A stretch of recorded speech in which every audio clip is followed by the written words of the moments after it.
सबसे पहले लोग बात करते हैं यहाँ पर गवर्नमेंट जॉब और प्राइवेट जॉब को लेकर।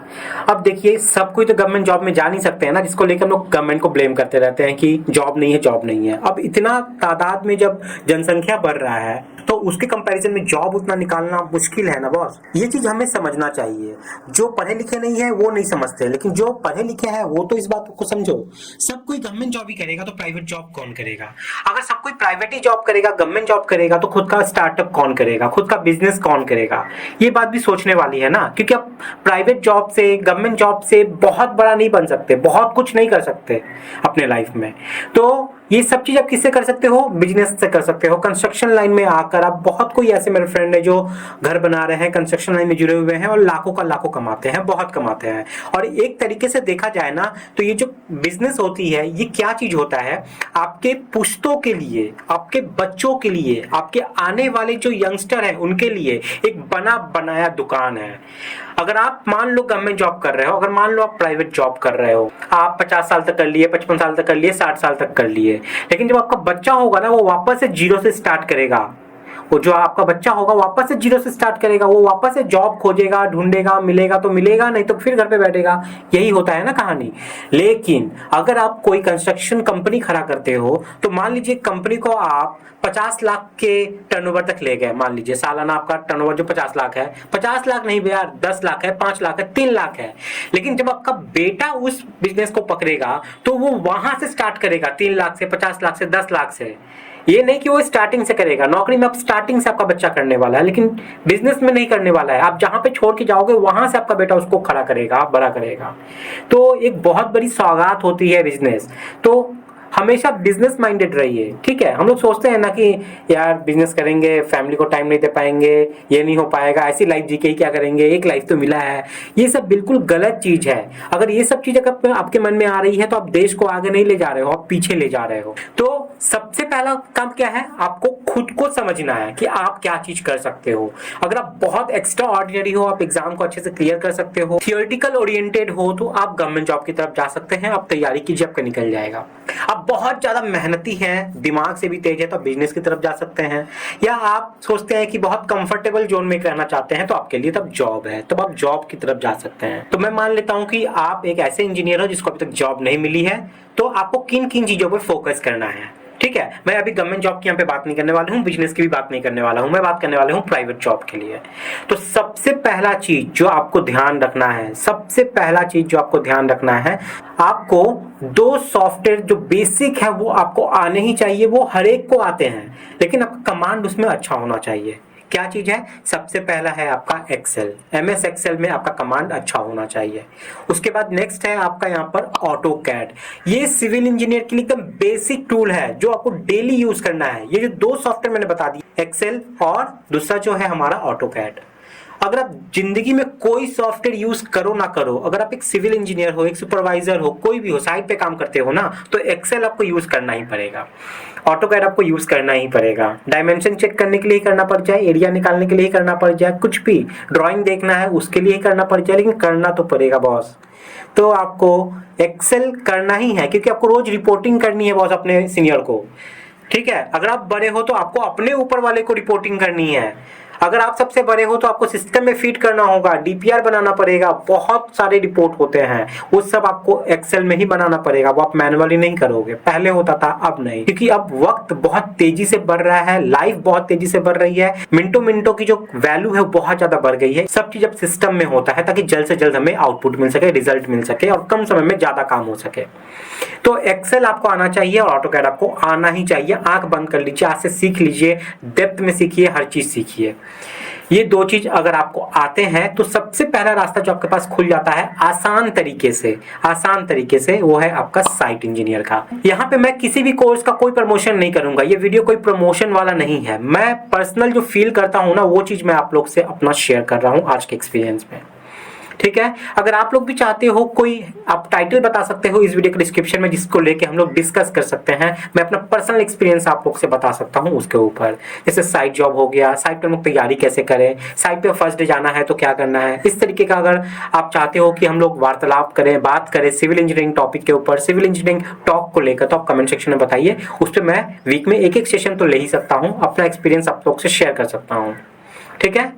तो हम कहाँ थे, हम थे अगर आप सॉफ्टवेयर सीख जाते हो 2 बेसिक, ठीक है, उसके बाद आप साइट इंजीनियरिंग जॉब के लिए इजीली अप्लाई कर सकते हो। आपका बेसिक नॉलेज होना चाहिए, यहाँ पे बहुत ज़्यादा आपसे नहीं मांगेगा, क्योंकि यहाँ पे आपको साइट पे काम करवाते करवाते आपको आ जाएगा सब चीज़, क्योंकि यहाँ पे बेसिकली आंखों से देखना है, उसी चीज़ को करवाना है। और बेसिक आपको ड्राइंग रीडिंग तो आना ही चाहिए, वो भी आपको साइट पे सिखा दिया जाता है, ठीक है। वो करते करते करते करते प्रैक्टिस करते करते वो आपको आ जाएगा, क्योंकि साइट पे जो स्ट्रक्चरल कंसल्टेंट होते हैं, जो आर्किटेक्ट होते हैं, दुनिया में बहुत सारे आर्किटेक्ट हैं, बहुत सारे स्ट्रक्चरल कंसल्टेंट हैं, सबका अपना अपना ड्राइंग बनाने का तरीका है। कोई हल्का डिफिकल्ट होता है, कोई आसान वे में बनाता है, तो इससे बात नहीं है, वो साइट पे काम करवाते करवाते आपके नॉलेज में आ जाएगा, आप समझने लगोगे चीज़ों को। तो साइट इंजीनियरिंग का एक अच्छा फंडा है, इसके लिए आपको प्रैक्टिकल नॉलेज होना जरूरी है। जब इंटरव्यू में जाओगे तो कुछ कुछ प्रैक्टिकल चीज़ आपसे पूछेंगे, बेसिक चीज़ें पूछेंगे, तो उसके लिए आप मेरा प्लेलिस्ट देख सकते हैं, मेरा वीडियो देख सकते हैं, उससे आपका क्लियर हो जाएगा। इंटरव्यू के लिए मैंने हजारों क्वेश्चंस के स्टॉक आप लोग के लिए बना के रखे हैं। आप प्लेलिस्ट में जाइए, मतलब मेरे चैनल पे जाइए, लर्निंग सिविल टेक्नोलॉजी, वहाँ पे प्लेलिस्ट में जाइए, इंटरव्यू वाला प्लेलिस्ट आप देख लीजिए। आपका इंटरव्यू क्लियर ना हो जाए तो आप बताना। तो साइट इंजीनियरिंग का जॉब यहाँ पे हो गया। उसके बाद हम लोग थोड़ा सा ऊपर बढ़े तो आप एस्टिमेटर बन सकते हो, क्वांटिटी सर्वे क्यूएस का काम कर सकते हो। इसमें आपको एस्टिमेशन का बहुत अच्छा नॉलेज होना चाहिए, कैलकुलेशन का बहुत अच्छा नॉलेज आपका होना चाहिए, कौन सी चीजें कितनी लगनी है इसका नॉलेज बहुत होना चाहिए। और ये आप कब निकाल सकते हो, जब आप सबसे अच्छा ड्राइंग रीड कर सकते हो। अगर आप ड्राइंग की रीडिंग बहुत अच्छे से कर सकते हो, आपको ड्राइंग देखते ही समझ में आ रहा है कि हाँ कौन सी चीज क्या है, समझ में आ रहा है सब, तब जाके ही आप सारा कैलकुलेशन वहां पे कर सकते हो। तो ड्राइंग रीडिंग का नॉलेज तो आपके पास बॉस होना ही चाहिए। अगर ड्राइंग रीडिंग का नॉलेज आपके पास अच्छा है, आपको ऑटोकैड आता है, तो आप एस्टिमेशन आराम से कर सकते हैं, कोई दिक्कत कोई परेशानी नहीं होगी। हाँ, इसके लिए आपको कुछ और यहाँ पे टूल्स हेल्प करेंगे। वो टूल्स क्या है, यहाँ पे आपको आईएस कोड, आईएस कोड एक ऐसा टूल है, एक ऐसा बुक है जो आपको बहुत ज्यादा मदद करता है आगे बढ़ने में। इसके बिना आप कुछ कर ही नहीं पाओगे। आईएस कोड का नॉलेज आपके पास होना ही चाहिए। जो भी इंपॉर्टेंट आईएस कोड है उन सबको रट जाइए, क्योंकि इसमें रटना ही तो है, कौन सा इसमें अपने अलग से दिमाग लगाना है। कुछ कुछ चीजें यहाँ पे समझनी है। अगर आईएस कोड से इंपॉर्टेंट पॉइंट्स भी चाहिए तो उस पर भी मैंने वीडियो बनाए हुए हैं, आप इंटरव्यू वाले प्लेलिस्ट में जाकर देख लीजिए। आईएस कोड वाले एक प्लेलिस्ट हो जाएगा, उसमें जाके देखिए इंपॉर्टेंट पॉइंट्स को मैंने वहाँ पे बताया है, आप लोग को आप वहां से समझ सकते हैं। तो आईएस कोड का नॉलेज भी आपका होना चाहिए अगर आप एस्टिमेशन किसी रोल के लिए अप्लाई करना चाहते हो किसी कंपनी में। तो मेरा कहने का मतलब क्या है यहाँ पर कि आप एक पर्टिकुलर चीज में खुद को ले जाइए। ये नहीं कि आपको एस्टिमेशन भी सीखना है, बीबीएस भी सीखना है, वो भी सीखना है, वो भी सीखना है, नहीं, आपको हर चीज नहीं सीखना है, आपको एक पर्टिकुलर चीज में सीखना है। देखिए एक समय आने के बाद तो आपको करना ही पड़ेगा, लेकिन इनिशियल स्टेज में मैं आपको बता रहा हूँ। तो एस्टिमेशन का एक पार्ट हो गया, ठीक है। अब बहुत कोई यहाँ पे बिलिंग से रिलेटेड चीजों को सीख सकते हैं। बिलिंग अगर आप कर रहे हो तो भी आपको आईएस कोड जानना ही है, ठीक है। आईएस 1200 जो है मोड ऑफ मेजरमेंट, वो आपको पता होना होगा। सीपीडब्ल्यूडी के बहुत सारे नॉर्म्स आपको पता होने होंगे। तो आईएस कोड का नॉलेज बहुत ज्यादा मायने रखता है आपके लिए। आप किसी भी फील्ड में चले जाओ, आईएस कोड से तो पॉइंट वहां पे रहेंगे ही। तो आईएस कोड कॉमन है जो आपको पता होना ही होगा। जैसे एक्सेल कॉमन था, आपका ऑटोकैड कॉमन है, आईएस कोड भी कॉमन है, वो आपको पता होना ही चाहिए, ठीक है। तो आप बिलिंग जॉब के लिए अप्लाई कर सकते हो। सिर्फ बिलिंग से रिलेटेड ओरिएंटेड चीजों को सीखो, ड्राइंग रीडिंग करना सीखो, कैसे आप एरिया मेजरमेंट करेंगे, कैसे आप वहां से रेट को देखेंगे, डीएसआर है, डेली शेड्यूल रेट, वहां से हम लोग रेट को कैसे लेते हैं, ये सब बिलिंग में आ जाती है। आपको ये सब चीजें सीखना है। तो किसी एक चीज में डिटेल में जाइए। जब भी इंटरव्यू में जाइएगा वो पूछेगा कि आप क्या करवाए हैं या किस चीज में आपका नॉलेज है, तो एक पर्टिकुलर चीज बोलिए, आप वहीं से आपसे वो सवाल पूछेंगे। बिलिंग के बाद आपका यहाँ पे आता है प्लानिंग का पार्ट, ठीक है। प्लानिंग बहुत ज्यादा मायने रखता है। हम लोग सोचते हैं कि प्लानिंग क्या है, बोल देंगे चल जाओ वो कर लेना, वो कर लेना, वो कर लेना, नहीं। प्लानिंग बहुत बड़ी चीज है। जब हमारा प्रोजेक्ट चालू भी नहीं हुआ रहता है, जब हमारा बिलिंग चालू भी नहीं हुआ रहता है ना, जब हमारा एस्टिमेशन चालू भी नहीं हुआ रहता है, उससे कई ज्यादा पहले, कई सालों पहले प्लानिंग चालू हो जाती है किसी भी प्रोजेक्ट की। तो प्लानिंग बहुत ज्यादा इंपॉर्टेंट है। और अगर आप प्लानिंग जानना चाहते हैं तो आपको बेसिक इंडिया में 2 सॉफ्टवेयर आपको यूज करना आना होगा। देखिए एक्सेल तो है ही, ऑटोकैड तो है ही, वो तो आपको करना ही है, लेकिन एमएसपी माइक्रोसॉफ्ट प्रोजेक्ट, इसमें आप प्लान करोगे, सारे वर्क की गतिविधि को आप प्लान करोगे, कौन सा वर्क पहले होगा, कौन सा वर्क बाद में होगा, ठीक है, या कोई वर्क साथ साथ चलेगा तो कैसे चलेगा, कौन सा वर्क कितने दिनों तक चलेगा, ये सब चीज हम लोग इसमें ट्रैक करते हैं। हमारा कोई काम डिले तो नहीं हो गया है, अगर डिले हो गया है तो उसको आपस से ट्रैक पे कैसे लाएंगे, ये सारा चीज हम लोग ट्रैक करते हैं। उसमें रिसोर्स को देखते हैं कि रिसोर्स की वजह से कोई काम तो नहीं हैम्पर हो गया, अगर कोई हैम्पर हो गया तो वापस से किस रिसोर्स को बढ़ाकर हम लोग उसको वापस से टाइम पे ला सकते हैं, इस सब चीज को ट्रैक करना, कॉस्ट को देखना कि हमारा कॉस्ट तो ज्यादा नहीं लग रहा है, कॉस्ट को भी ट्रैक करना। और ये सब डेली बेसिस पे होता है, सब डेली बेसिस पे हम लोग करते हैं कि आज हमारा इतना रुपया लगा, इतना रुपया का काम हुआ, ये सब चीज ट्रैक होता है हमारा सब चीज एमएसपी में और प्राइमावेरा P6। ठीक है, ये दो सॉफ्टवेयर जो है ना, ये अगर आपको आते हैं तो आप प्लानिंग सेक्टर में बहुत आगे जा सकते हो। और प्लानिंग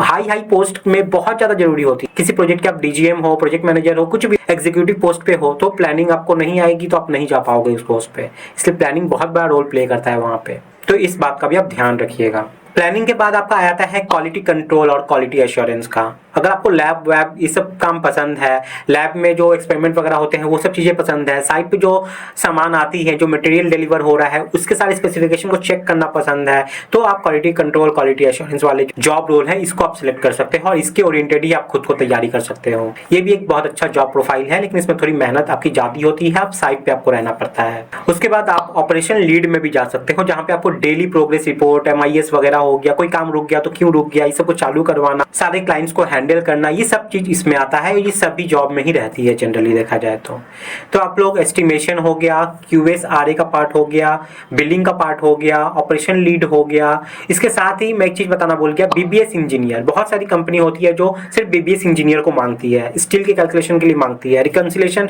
पूरा करना है प्रोजेक्ट का, उसके लिए इंजीनियर मांगती है। तो BBS इंजीनियर भी एक बहुत अच्छा स्कोप है, आप सिर्फ BBS को लेकर ही सीख सकते हैं, उसके फील्ड में ही जा सकते हैं। बहुत सारी कंपनी बहुत अच्छे पैकेज देती है इसके लिए, तो आप BBS इंजीनियर भी यहाँ से बन सकते हैं। समझ में आ गया? तो ये सब कुछ चीजें थी जिस फील्ड में आप अपने आप को तैयारी करके इंटरव्यू के लिए अगर आप जाते हो तो आपको बहुत ज्यादा बेनिफिट मिलेगा। आप जिस चीज से तैयारी करते हो वही चीज को वहां पर रिफ्लेक्ट कीजिए, ताकि इंटरव्यूअर बाउंड हो जाए वहीं से पूछने को। क्लियर हो गया ना मेरी बात? तो आज का सेशन यहीं पे एंड करते हैं। अगर आपको ये थोड़ा भी हेल्पफुल लगा हो तो इसको शेयर कीजिएगा, ताकि जो कंफ्यूज्ड हैं उन लोग को ये चीज थोड़ा हेल्प कर सके। और अगर आप चाहते हो कि इस टाइप के सेशन मैं आप लोग के लिए लाऊं, इसमें मैं आप लोग से बातें करूं कि किस तरीके से सिविल इंजीनियरिंग की लाइफ को और आसान बनाया जा सकता है,